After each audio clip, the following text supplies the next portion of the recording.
आज आपण मस्त अशी ट्रिक वापरून छानपैकी पापड आणि त्याचप्रमाणे बटाट्याचे चिप्स, उडदाचा पापड, फ्रायम्स भाजून घेणार आहे.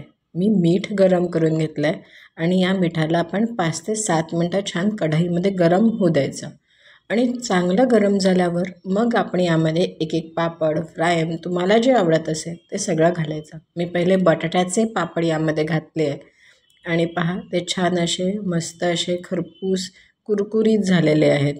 मीठ पूर्णपणे निघून जातं, मीठ लागतसुद्धा नाही पापडाला. करतोच उडदाचा पापड भाजून घेतला आहे, पूर्णपणे मीठ मी याच्यावर घालून घेतलं आहे आणि मिठामुळे हा चांगला भाजला जातो आणि फार लवकर भाजला जातो. आता माझं मीठ चांगलं गरम झालं असल्यामुळे मी गॅस बंद करून टाकलेला आहे आणि बंद गॅसवरच मी आता हा उडदाचा पापड, त्याचप्रमाणे याच्यानंतर आपण आता तांदळाचा पापड भाजणार आहे, तर तोसुद्धा गॅस बंद असतानाच मी भाजते कारण मीठ छान गरम झालेलं होतं आणि दोन्ही साईडनी चांगला भाजला जातो. हा टेस्टसुद्धा अतिशय मस्त लागते आणि मस्त कुरकुरीत असा होतो.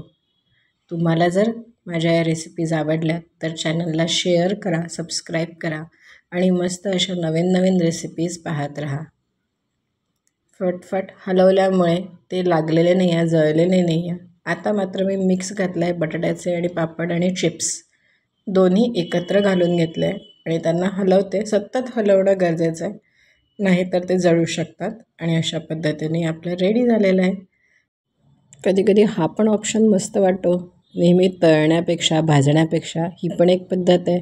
नक्की करा आणि मला सांगा कसं वाटलं.